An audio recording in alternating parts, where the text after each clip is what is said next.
Yes.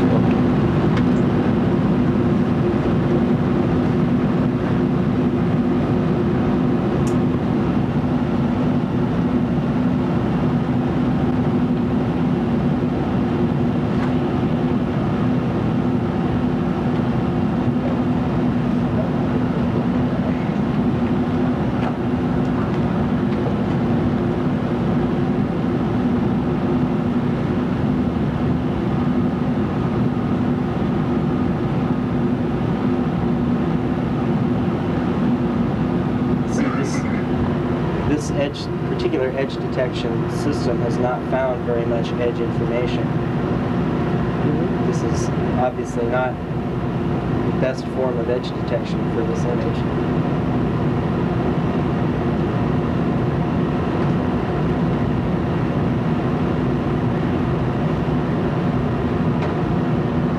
Now, Jim, what could you find with this experiment?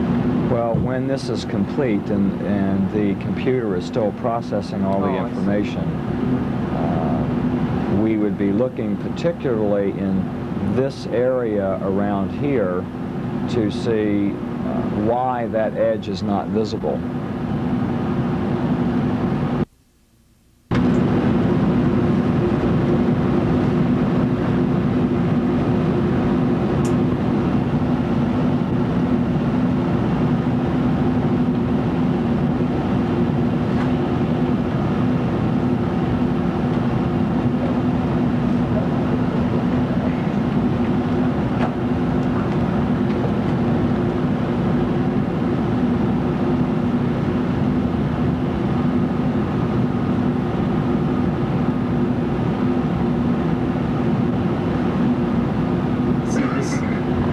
This particular edge detection system has not found very much edge information.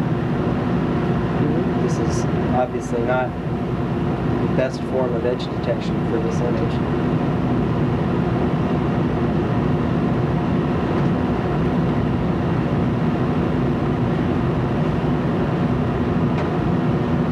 Now, Jim, what could you find with this experiment? Well, when this is complete and the computer is still processing all the information,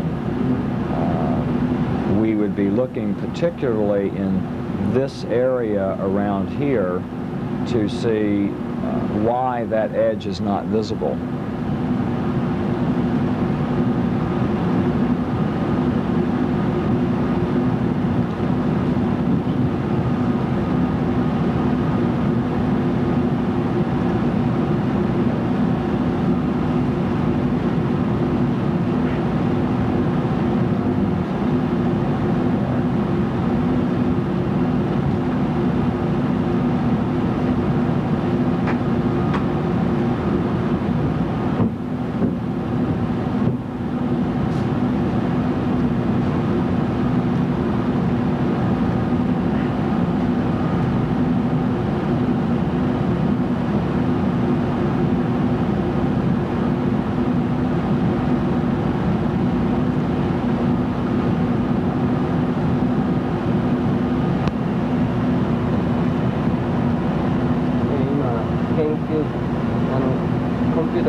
What's it doing now? The computer is calculating. No, it's simply rotating this map. There's no information in this image. We haven't found any information in this image. There's no information really in there for us. There simply is no edge. No edges there to be found No edge in that photograph. Can you show us to the camera once again with which we cannot find any edges?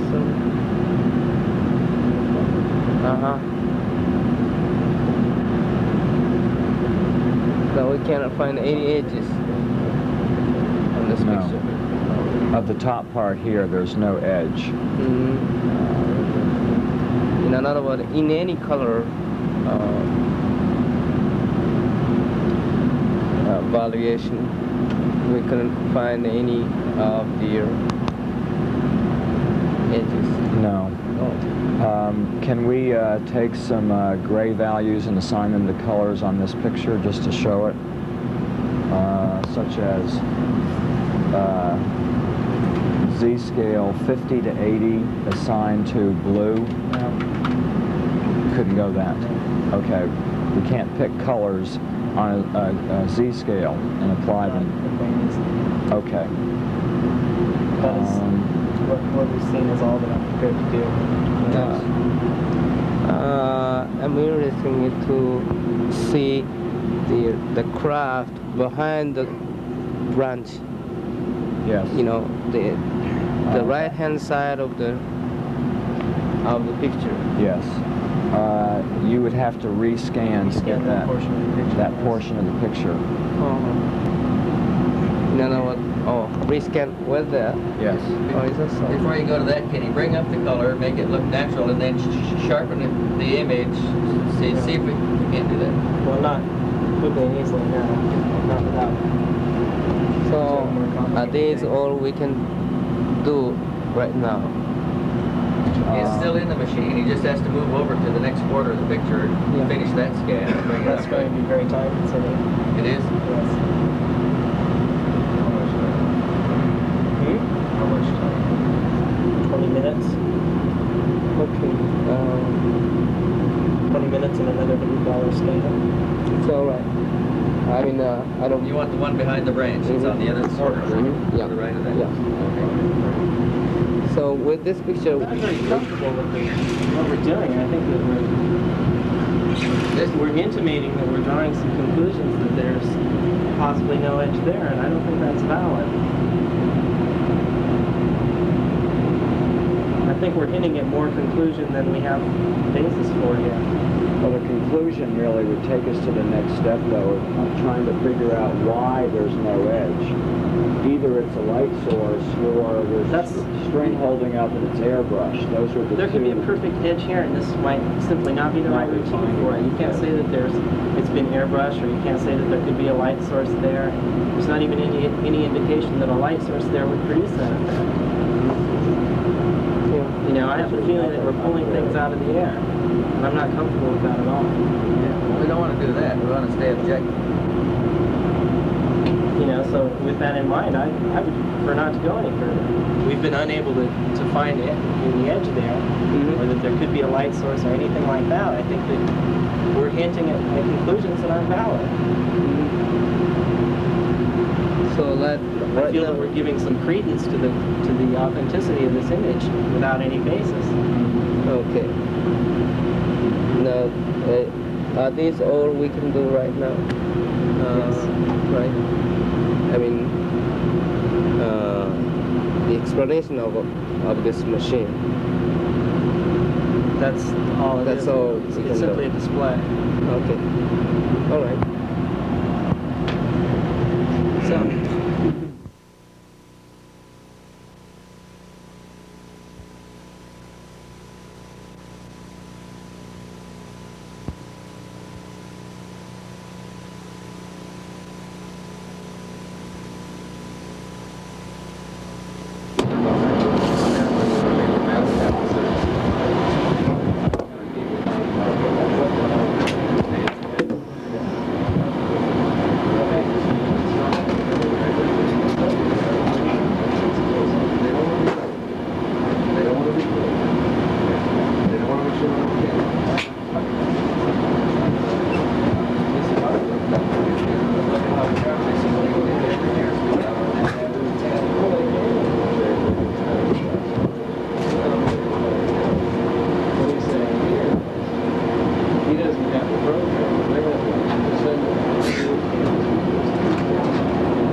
Yeah, Dr. Sajak, is it correct? That's right. Yes.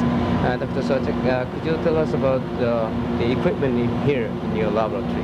In this laboratory, we have equipment to scan images from prints, from transparencies, and other photographic sources, television sources.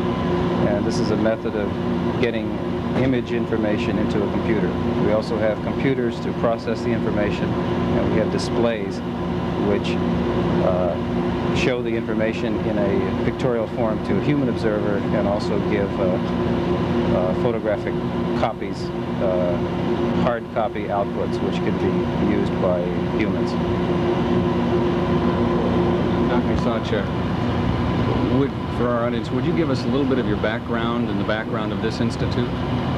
We're a very general research institute. We have been in existence for about 7 years, and we do basic research in the fields of image processing, image analysis, and machine perception. On a scale of 1 to 10, with number 10 being state-of-the-art, how would you rate the equipment in this laboratory? It'd be very difficult to give you a numerical ranking. I think our equipment ranks with the best in university and industrial and government labs in the United States. In regards to image processing, Doctor, in regards to the analysis of photographs, do you feel that with proper research or proper study, or perhaps it exists now, that a standardized methodry could be developed to analyze photographs and determine whether or not they have been contrived, for example? That's a very difficult question, and as a scientist, it would be impossible for me to commit to a definite answer. It's possible that much progress could be made in identifying the authenticity of photographs, but this would require many millions of dollars of effort, a great deal of basic research in this field that remains to be done, and from previous experience on other cases of trying to authenticate a photograph, after spending many hundreds of thousands and maybe millions of dollars, you may not come to a definite conclusion. Okay, could I get your opinion, Doctor, on the validity of computer analysis of, for example, photographic prints at the present stage? Or, in other words, analyzing whether or not this photograph, in someone's opinion, has been contrived or is in fact real, in their opinion. There's been very little work on this done in image processing. It's extremely difficult to tell by any means whether a photograph has been doctored or changed or modified in any way, and while image processing might contribute something to this, it's definitely not the final answer, and the applicability of image processing is still unknown in this field. All right, in that process, would you suspect if we did use image processing to some degree in analyzing photographs, would prints be satisfactory? In image processing for image analysis, you always get the best results if you use the most original photographic source available. In other words, if you take a picture with a camera which uses a negative type film, you must have the original negative. If you take a picture with a Polaroid camera in which the image is formed directly as a print, then you need that print, of course. So the most original source of photographic data is the best. After copies have been made, after second, third generation copies have been made, generally speaking, the information is worthless. In image processing and image analysis, in your opinion, is it possible to determine the size or distance of objects in a photograph? That in fact has been done, and that's called photogrammetry, and it can it is routinely done in such areas of image processing as map making. Most maps are made from aerial photographs, and in that case it's possible to accurately determine the size and shape of objects from a photograph. In three-dimensional images, it's a much more difficult problem, and there has been some research done in this field, but it is not a solved problem by any means. Are there any particular things at this point in time that you would recommend in pursuing the idea of creating a standardized series of methods that could be useful in analyzing photographs to either determine whether they've been contrived or played with, or to determine other kinds of information from them? This could be done, but it would take, again, a great deal of research effort, and it would take a very strong, concentrated, well-funded effort by the top people in the field of image processing, and people with the scientific expertise in this field are rare to begin with, and to get them all to concentrate on this problem would be quite difficult, I think. So you would say that we're more or less in an infancy stage as it pertains to that type of analysis work. Exactly. It's an active scientific research problem which is by no means been solved. Yeah. And my question is very amateur. How much is the cost for this all equipment? To replace the equipment which we use would probably require in excess of $1 million. Some of the equipment, most of the equipment, in fact, has gotten considerably more expensive since we bought it. So totally, the replacement value is well in excess of $1 million. One more question, Doctor, and we'll let you go. Do you think this type of research in developing a standard methodry, if it can be in fact developed, would require this type of facility with this type of equipment, at least in the research stage? Undoubtedly, it would require similar equipment to what we have here. In fact, in some cases, some much more specialized equipment that we don't have available. So, thank you very much, Dr. Sadek. Thank you. Okay. Thank you so much. One thing we'll do, we've got some ideas that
Okay, Dr. Vogel, could you tell us about your background briefly? Good. I'm a senior scientist with IBM in the General Products Division laboratories at Monterey and Cottle Road. My work has been from earliest childhood in the study of the conversion of energy inside of crystals. I started at the age of 7 on the exploration of bioluminescence of firefly, the light of the firefly, and by 11 I was synthesizing the chemical that made the firefly glow, the 3-amino-phthalate 1,4-dione. It's a chemical analog to that which is in the firefly, and from that point on I've focused my life on the study of luminescence, the conversion of energy in crystals. The materials that are in your color television, that are fluorescent lamps, and built my own corporation in this, and then developed for IBM the magnetic disk coding memory system, which now IBM uses throughout the world in their disk memories. I've developed the coding. We hold the basic patents for this material, and I've been into the field of material science all of my life. For the past 20 years, since 1960, I've developed a skill in optical microscopy because I wanted to study liquid crystal systems.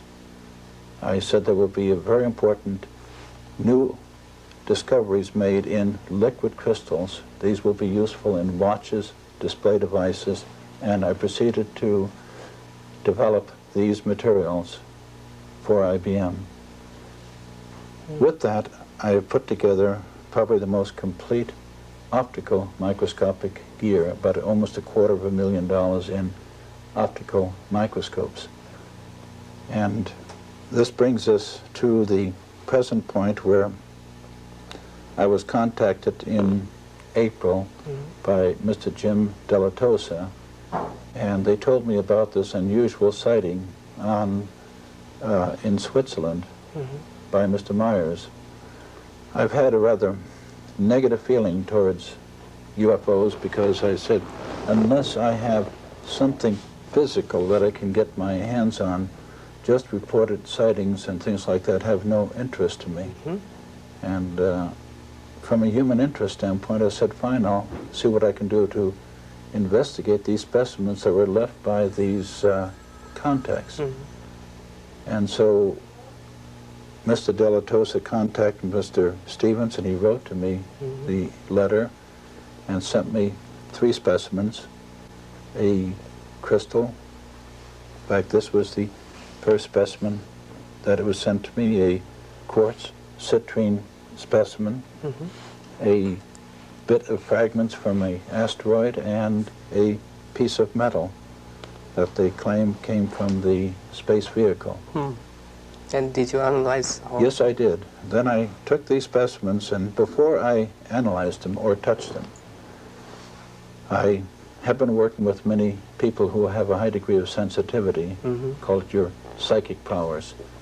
So I had them psychometrized first by a professional, Mrs. Sheila Brown, and then I took a computer programmer who I've been working with, Bob Swanson, and had him investigated. And when I do that, I use this quartz sphere as a focusing device. I just, piezoelectric, I pump energy into it, apply a field to the person I work with, and then the person then gives me their impressions. And I've taken that and put it onto tape, videotape. Before I touched the specimens or did any technical and scientific work, I did the investigation of the metal specimen, and much to my surprise, much of what was given in psychometry was borne out by what was spoken of by Bob Swanson. If you want now, I can show you some of the results that we got with the first specimen that was given to us. Yes, please. I have this in this little notebook here. This is the letter that was sent to me by Mr. Wendell Stevens, and I indexed each of the type of specimens with a code number. The photomicrograph under low power is shown here of the specimen, and I've taken and given to each discrete area a index number. Magnification is 8 diameters. The physical specimen was almost identical in dimension to what you are seeing here.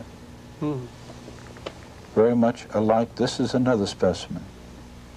Now, we took under polarized light and examined. This is under just reflected light coming in at an oblique angle. Very interesting thing is the goldish area here, there's silvery, but also these peculiar flow lines coming.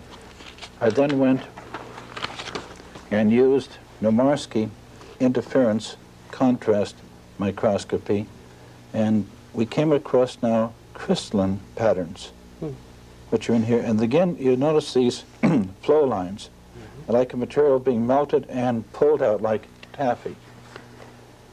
This is very unusual to see a metal specimen exhibiting these type of both composite crystalline patterns and metallic luster of a piece of metal.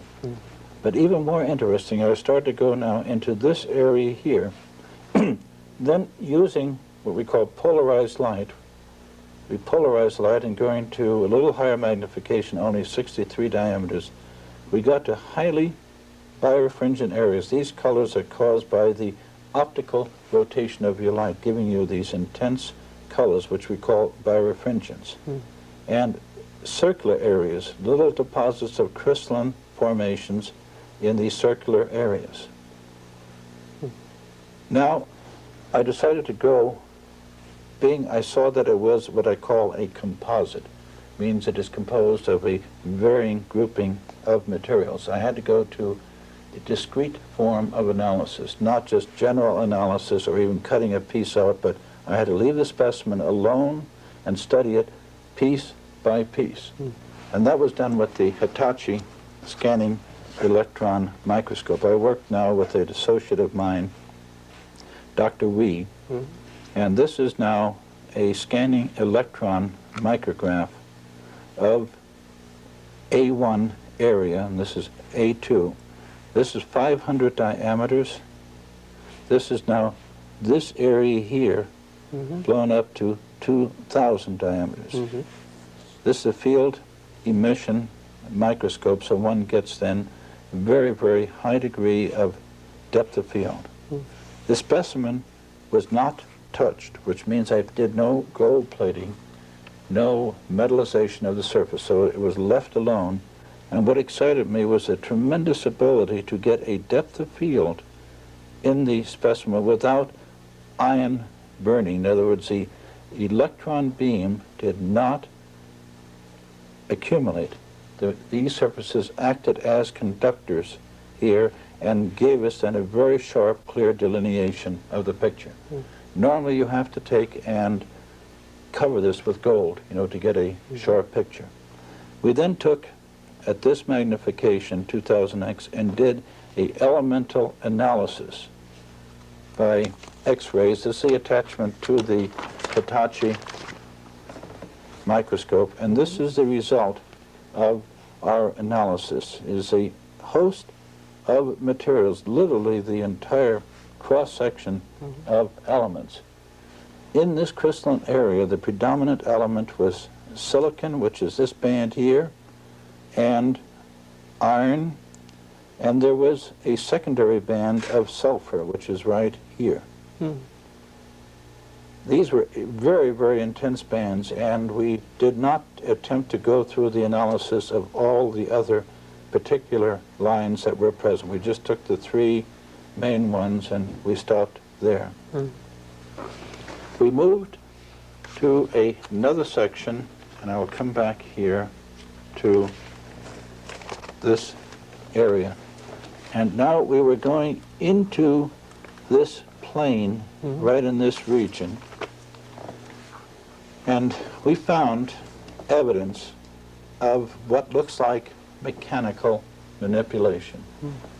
One sees now discrete marks in a diagonal form in this direction and marks in this direction, but what is exciting, it looks like it's been plowed. In other words, a pressure, and there is a scarfing on either side.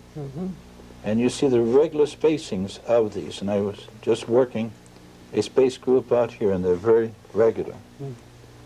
We did an analysis of this area here. Now we're at 500 diameters. The elements that we found were totally surprising. The major element, which is shown here, was the rare earth metal thulmium, Thulium. It was totally unexpected, with a very small trace down here of bromine. This minute bump down here was a combination of argon and silver. Now the remarkable thing that we noticed was that, yes, we got this band here. This was the only one that matched in the spectral analysis in the computer, but the secondary bands that are connected with it were not present, which meant that it was a very pure metal, but the secondary emissions were not present. We went on to the third area, very silvery in color. No structure compared to what you saw here. Yes. Very little detail. 500, if we blew it, it was very dense, very compact. And sure enough, that silvery color was silver, Ag. Pure silver, again, very pure, but nowhere near as pure as the thorium. Secondary bands were here, and one minute trace of copper. So now we've seen silicon, iron, thorium, silver, and copper, all in a specimen about this big. Most interesting thing came, we went back and took another look at the crystalline area. I wanted to explore deeper, and we adjusted the focus. This is 2000x, and sure enough, in this area came a hexagonal shaped crystalline pattern. You can see each of the faces here clearly. When one looks more closely, we can penetrate, and we see the receding faces in back of this crystal plane. This shows extreme penetrating power for your electrons to bring out this detail. From a microscopy standpoint, it is very exciting to get this type of detail. We then went to the tip of the crystal, and that tip is personified by this edge right here. And here you can see it, 40x, very low power. This tip and kind of debris present on here. We analyzed this tip, and we found to our surprise that it is essentially aluminum. So we have aluminum, trace of silicon, again, chlorine, and a bromine. This is where we stopped, and the next day I was going to share these results with one of the people from NASA, Ames Research Center, a Dr. Richard F. Haynes. I had put the specimen away in this plastic envelope, which I have here, and when I took the envelope out of my pocket and went to share it with him, the specimen was no longer present. It had disappeared. I retraced my steps, checked with Dr. Wee, my wife, everything. I had two of the specimens fitted together this way. There were three of them all together in my pocket. And at this time, I no longer had any additional this specimen. Well, yes. What do you think of this phenomenon? I called Mr. Stevens, and he said, I'm not surprised. He said, this has happened before. And I've seen many strange and wonderful things throughout my lifetime, and I accepted this as reality, even though it disturbed me. I wanted to complete this work into doing X-ray and additional studies, and I called him, can you give me additional samples to work with? I want to complete another work. My interest was piqued because I saw things that really intrigued me.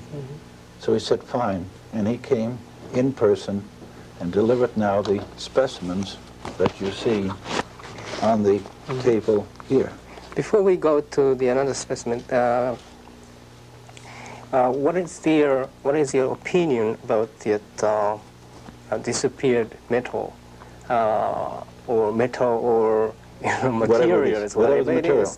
is it normal? Normally, is it exist Well, on the earth, on our world, or I've had this happen before to me, and when I've worked with crystals like this, yes? I'd work with a crystal, study it, as I have over the last 10 years, and suddenly the next day I won't go to reach for it and it will be gone. It will have disappeared. Mm-hmm. I first accused myself of being negligent and not paying attention. And finally I just put it aside. I said, if it happens, it happens. I won't let it bother me. I don't know how to explain it. I have no way of giving any rational explanation. And at this moment I must categorize it as a mystery. Mm-hmm. I've had it happen too many times to me. If I'm not to work on something, or if something is not right, it will disappear on me, even my own work. I see. And what is your result of Of this year? Of this material? Right now, yes. I could not explain the type of material that I have and its discreteness by any known combination of materials. I could not put it together myself as a scientist. Mm-hmm. To get a combination of thorium, silver, and silicon in discrete areas. Yes, if I were to melt it together, I would see the evidence of all of it. But their discreteness is what intrigues me. Mm-hmm. Do you understand what I'm saying? Because you see, if I were to take these combinations and put it into a furnace, melt it, then pour it out and pull a little ingot, I would see all of these elements present there in any one area. But I don't. I see this discrete bits of material. Now, it can only happen by some form of a cold fusion process where you have the elements present and you fuse them together so they still maintain their identity, but they interpenetrate into one another. So in other words, do you think there is a possibility to find naturally on this earth we can like find? This. I'm going to look. I'm intrigued now. This is the type of thing I enjoy doing and dealing with, but it's also a challenge because I showed it to one of my friends who was a metallurgist, and he shook his head. He said, I don't see how it can be put together. And that's where we are right now. And I think it's important that those of us who are in the scientific world sit down and do some serious study on these things instead of putting it off as figments of people's imagination. I respect Mr. Stevens and the people I have met. I respect their integrity. I'm doing this with no attempt, no desire for any form of remuneration. I want to know, I want to see. And that's the only reason that I'm digging into it. But if it's be a business or it's part of a corporation, I'm doing this independent of IBM. I want to know what these specimens. Now, these were examined previously by a scientist in Switzerland. Yes. And he had analysis of them. Now, what the claims are on these are rather interesting. The scientist is Dr. Walter W. Walkers in Switzerland, and what he did, he took these specimens that were given to him, mounted them in plastic, and then polished this surface to get a polished surface. So each one of these represent different stages of the development of the metal that is used in the skin of a spaceship. So these represent 1, 2, 3 stages of the state of metal used in the skin of this spaceship. Now, number 1, which is this, they claim, contains the same state of metal as number 4, which is this one here. Except number 1 had been exposed to the aura of the human body for a long period of time by being carried in the pocket. And it had disintegrated to a certain degree, and this has still held its form. As you see, it's in fragments of powder, very small. This is still somewhat black or metallic looking, and when you polish it, you can see the metallic luster of it. Could you show it to the I camera? will show it to you now. This is number 4. And here we are. It's black in appearance. Can you see it clearly? Has no metallic luster or sheen to it. This is a preliminary stage to the development of the others. Now, according to Dr. Walker, this metal contains lead, and the majority of it is silver with a trace of copper, some bismuth, and calcium. Now, that's all.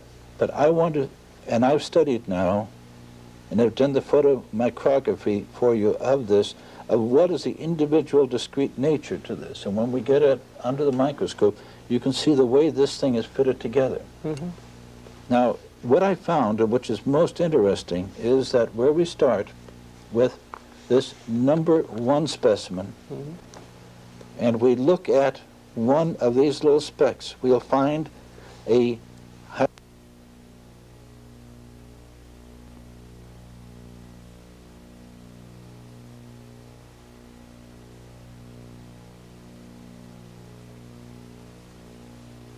and copper. Now, I will be analyzing this, but not from an overall standpoint, but for these discrete elements in there. And then